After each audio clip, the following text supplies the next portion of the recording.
Una sensación maravillosa a todo el equipo lunero que estamos filmando esta luna, y una luna muy especial porque, mira, es domingo, son las 9:30 de la noche. ¿Cuántos de nosotros no nos sentamos delante del televisor para ver una edición más de Salvados? Pero hoy no hay Salvados en la tele porque somos unos privilegiados, porque hoy Salvados lo hacemos en la luna, o casi. Por eso recibimos con el mejor de los aplausos, y de nuevo os voy a pedir, público lunero, que estéis a la altura de las circunstancias, a la altura del periodista que hoy habita en la luna. Él es ni más ni menos que Gonzo.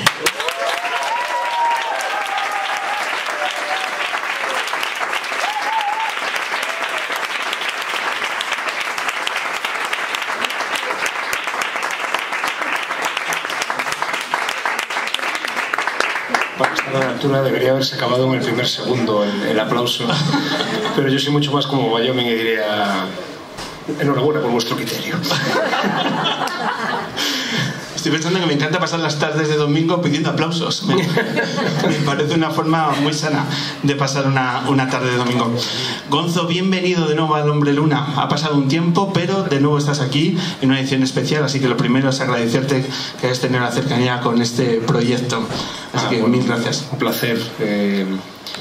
Recuerdo muy bien la primera vez que vine y no ni la más mínima duda de volver a pasar un buen rato. Coña.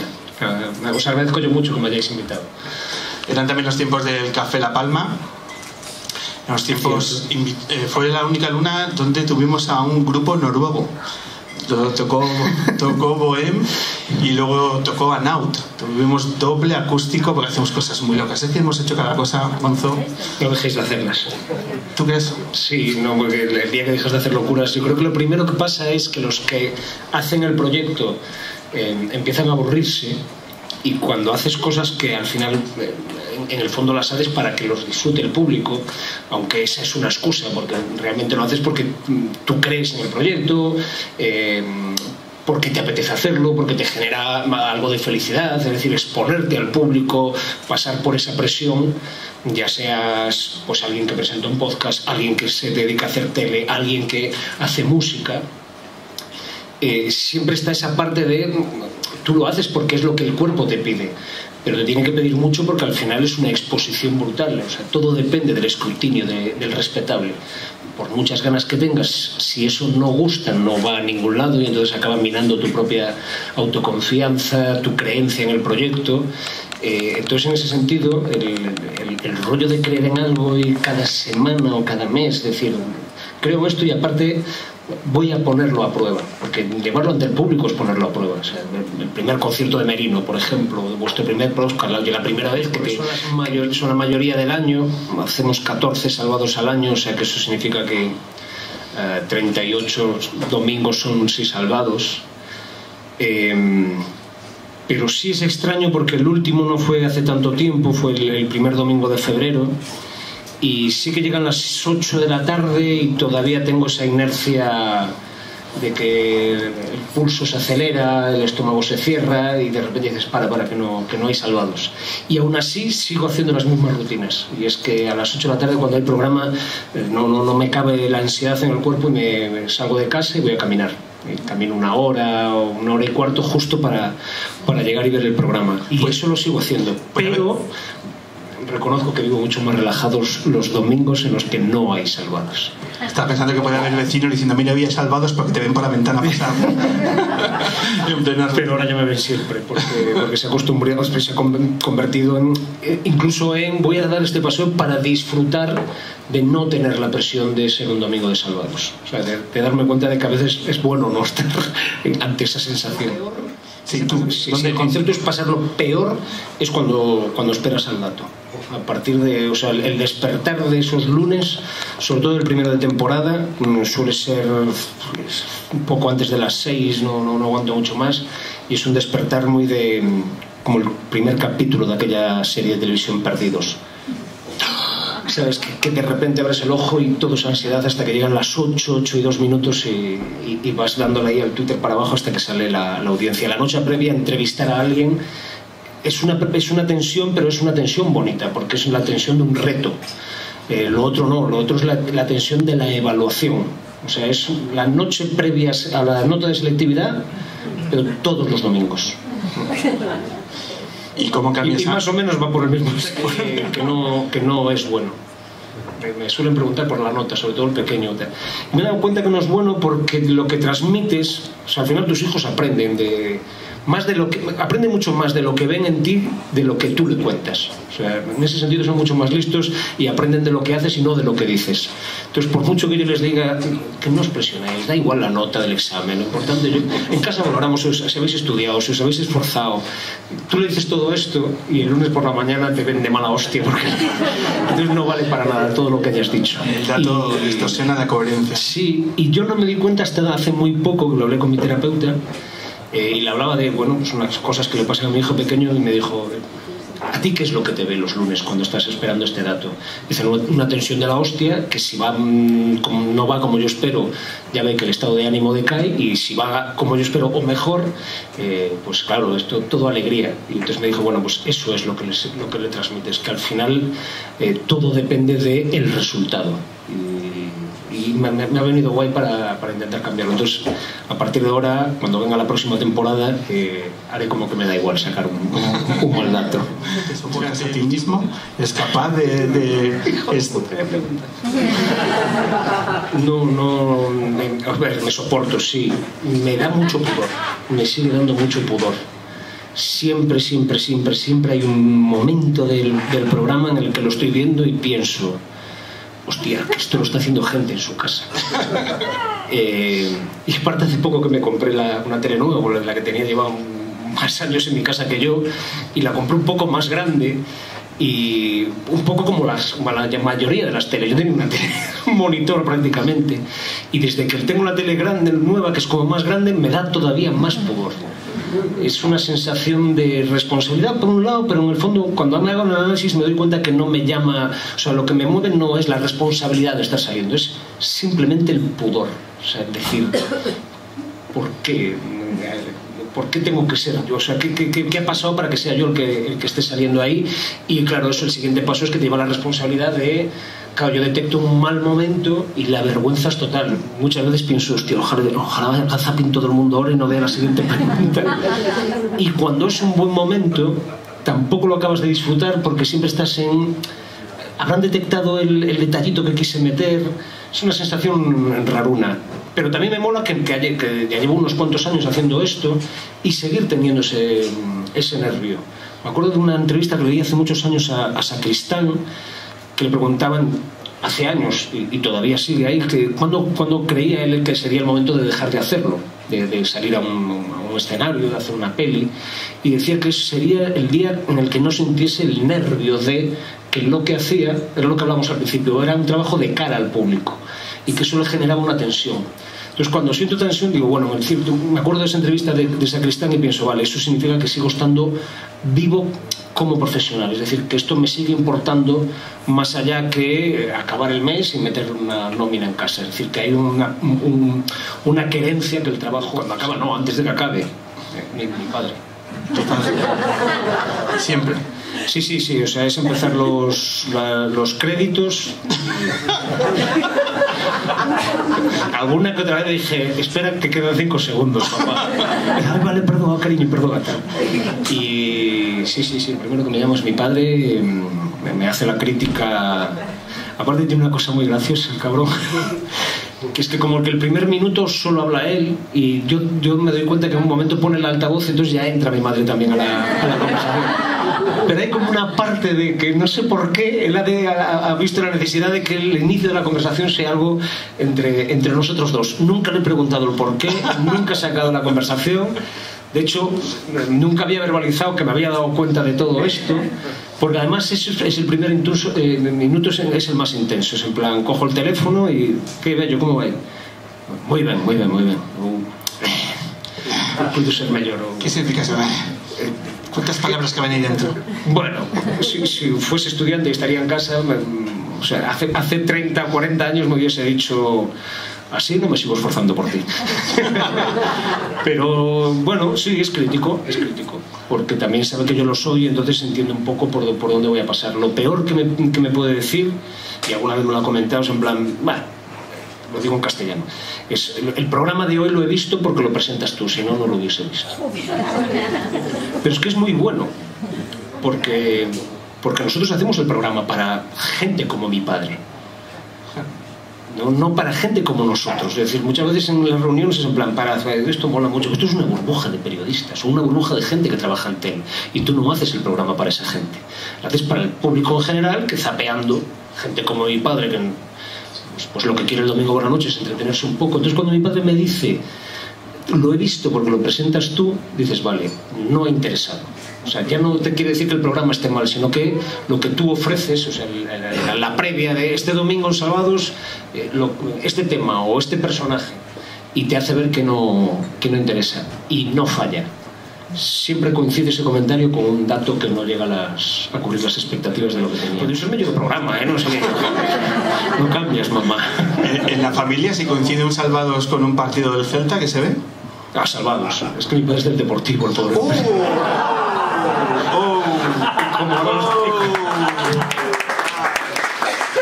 Como ahora los partidos del Deportivo no los ponen por la tele porque están allá abajo. ¡Zasca! ¡Venga ahí! No, da igual. O sea, es del Deportivo, pero es muy madridista y ve los programas. Mundial, autismo, precio injusto, ultra, alcohol, Plácido, Zaplana, vivienda, cine. Has finalizado una temporada más. ¿Qué valoración haces leyendo los títulos de los programas, las temáticas que habéis hecho? ¿Qué valoración haces rápidamente de lo trabajado esta temporada? Muy orgulloso por los temas. Es decir, me parece que hemos hecho algo un poquito a contracorriente, porque bueno, cualquiera que esté acostumbrado a consumir televisión, sobre todo en lo que le llaman el horario de prime time, máxima audiencia, las circunstancias actuales de competencia, del momento histórico que vivimos, la pospandemia, ha hecho que los consumos de televisión cambien bastante, sobre todo cuando ofreces cierto tipo de contenidos como los que hemos ofrecido esta temporada. Entonces, por un lado, hay como una sensación para mí muy grata de, hostia, miro estos 14 programas y digo, joder, yo me dedico a esto para poder contar estas historias. Es decir, qué suerte poder hacer esto, poder hacerlo los Salvados, que se pueda ver un domingo.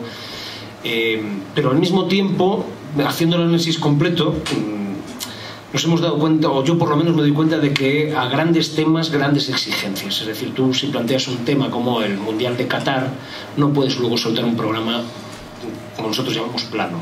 Es decir, si vas a tocar un tema que te puede llegar a cabrear, tienes que tener algún momento del programa que te cabree.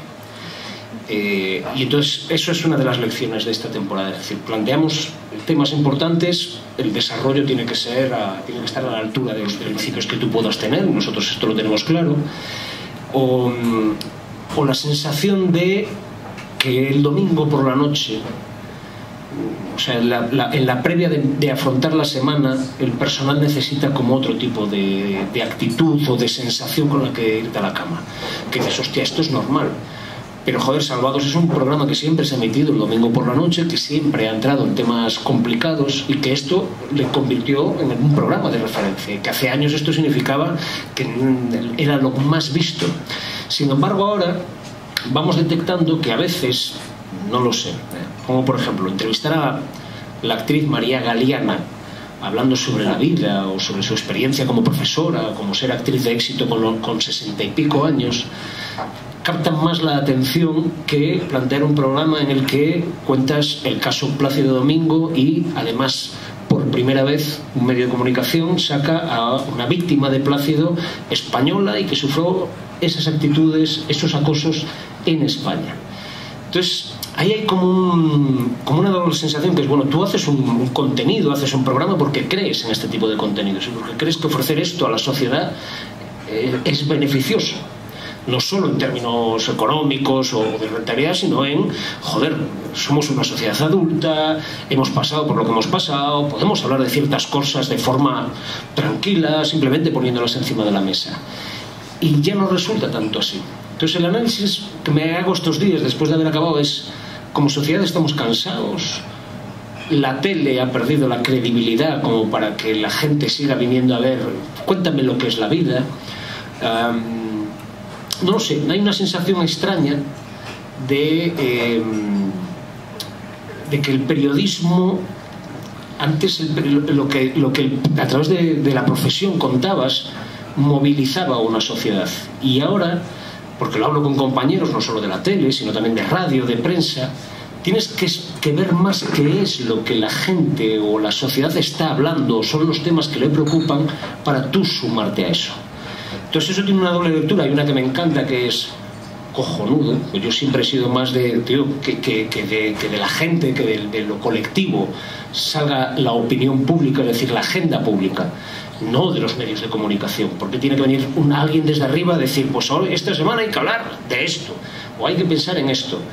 Entonces eso ha cambiado, las redes sociales, las plataformas, la capacidad de comunicar o de dar tu opinión a la sociedad, que antes no había, que se quedaba limitada al espacio de lo privado, ahora es en el espacio de lo público, ha conseguido que los medios ya no definan la agenda pública. Esto es algo que estudias en la facultad, pero al principio, que te da una sensación como, o sea, si yo el domingo hablo de esto, el lunes todo el mundo va a hablar de esto, y esto era así hasta hace nada.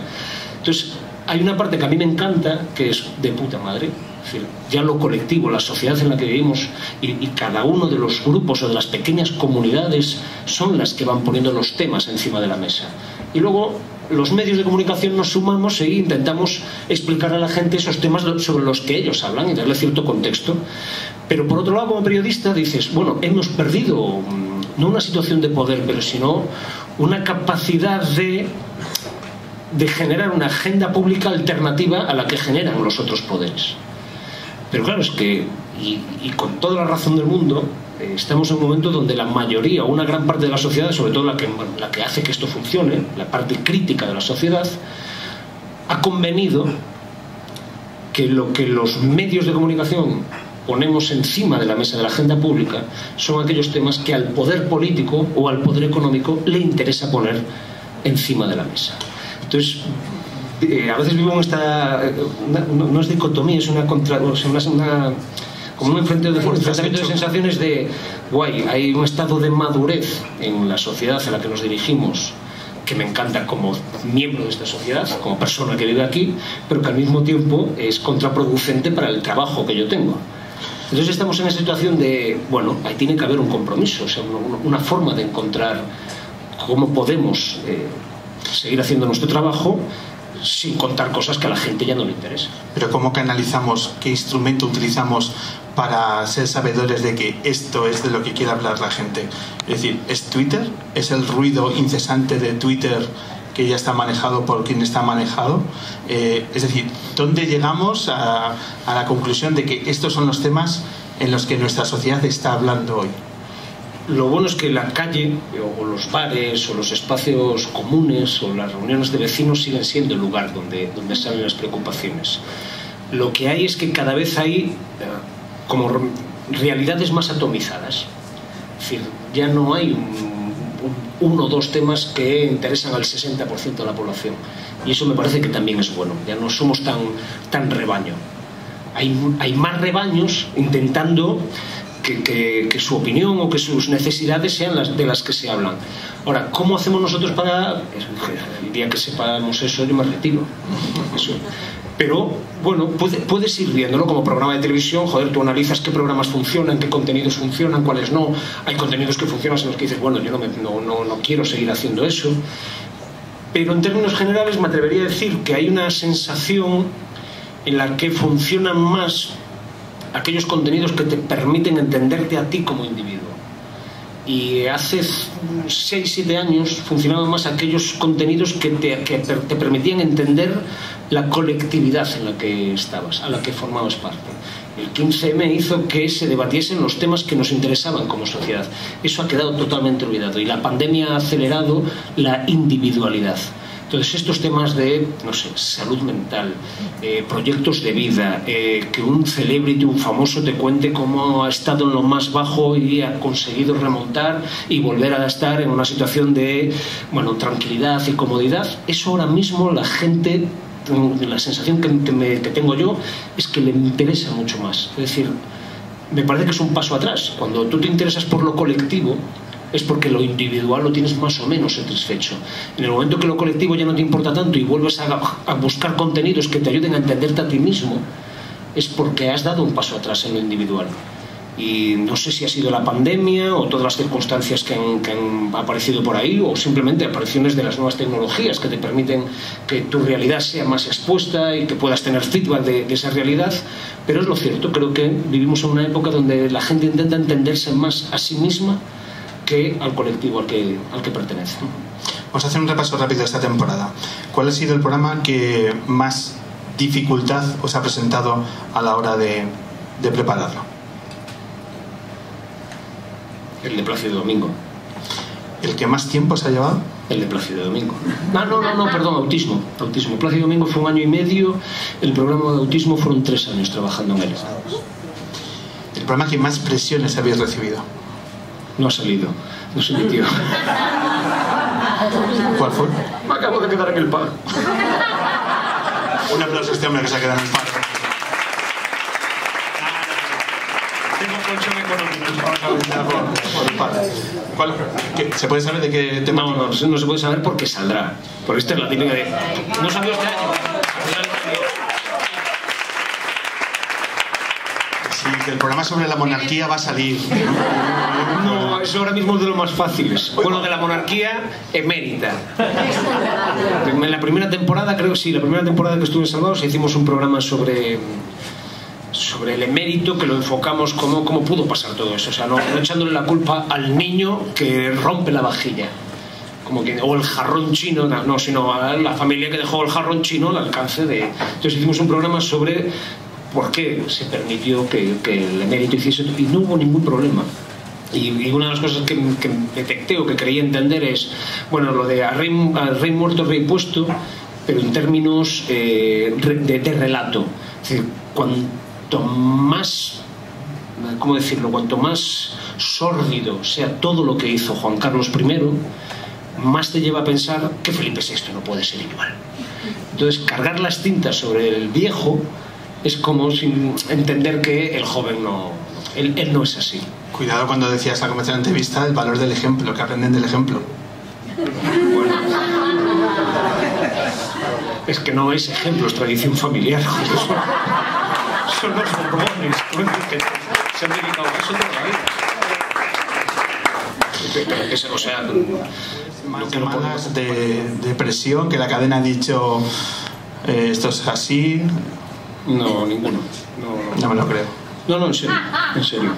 No. El día después, ninguno. El día después nadie llama. El día después te llaman los invitados que han estado en el programa, alguien que se haya sentido, pero cuando la cadena ve antes los programas, y si tiene alguna duda sobre algún contenido te llama antes de la emisión, en el momento que se emite. No, pero digo de determinado partido político, asesor de determinado... Bueno, asesores llaman todos, pero es su trabajo, y nuestro trabajo es hacer que entendemos sus preocupaciones, que lo analizaremos y que no volverá a pasar.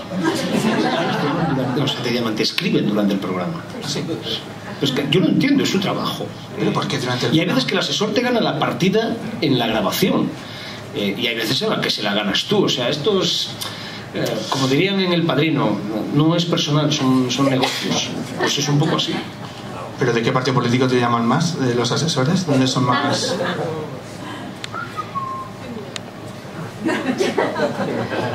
No. Sí. A mí no me llegan las llamadas. Sí. Pero es que no hace falta que lleguen las llamadas. Es ver Twitter durante la emisión. Es ver Twitter. Ya está. ¿El programa más gratificante? El programa más gratificante, mogollón. Pero eso ya es por gustos particulares. Esto de Salvados Salvados, porque es la primera vez que estoy frente a un proyecto y tienes toda la responsabilidad. Tiene una cosa muy contradictoria, que es... Nunca he tenido la posibilidad de hacer historias tan potentes o de tener tantos recursos para viajar a un sitio y contar historias, y a la vez nunca he tenido tanta presión porque el resultado funcione. Entonces hay veces que eso me ha hecho perder la perspectiva de la suerte, en cierta medida, que tengo o que tenemos como programa de hacer ciertos contenidos, y cuando piensas en eso es contenidos que te llegan. Al final lo material, lo tangencial, lo profesional, poco a poco te vas olvidando. Es decir, tú puedes haber tenido un programa que te ha encantado hacerlo que no ha tenido buen resultado, y la primera semana el resultado pesa sobre la experiencia de haber hecho ese programa, pero con el paso del tiempo no te acuerdas del dato que ha hecho y te acuerdas de lo que te aportó. Entonces, en ese sentido, no sé, para mí, por mi forma de ser, haber podido ir a Afganistán, pero aparte el viaje, o sea, haber ido a Islamabad, coger una furgoneta, ir a Peshawar, cambiar dinero en Peshawar, sabiendo lo que significa ese sitio, cruzar esas montañas brutales que separan Pakistán de Afganistán, que te hagan un control de talibanes, que sepas salir de él, que sepas gestionar, ir a Senegal, ver las playas de las que salen los cayucos, hablar con la gente que luego tú ves en las noticias pues tirado en una playa o hundiéndose en medio del mar. Esos son los programas que a mí más me aportan, porque son los que más te hacen crecer como persona. Es la suerte de esta profesión, que te llena como persona o que te desgasta como persona, que al final tú acabas poniendo parte de ti en eso, y hay veces que esa parte de ti te desgasta, pero la inmensa mayoría de las veces eso que pones es una lección de vida que yo le puedo contar a mis hijos, que puedes contar en charlas, que te llaman de colegios de ven a contarles eso que hiciste en tal sitio. Entonces esos son los programas que yo llevo a Bolivia después del golpe de Estado que le dan a Evo Morales, ver lo que es la tensión máxima, un país metido en trincheras, el poder de las fake news, y ver y decir, Dios, estamos jugando en nuestro país, en España, a que pueda pasar algo parecido y no sabemos realmente lo que significa, porque estás allí y lo vives. Particularmente esos son los programas que sé que cuando sea más mayor me quedaré ahí, y de hecho cuando miro mi pequeño estudio que tengo en casa con mis libros y tal, los recuerdos que tengo de ahí son de esos programas que lo que te han permitido es una experiencia vital, que básicamente es viajar, conocer a peña que vive en un mundo completamente distinto al tuyo y enriquecerte con esa historia.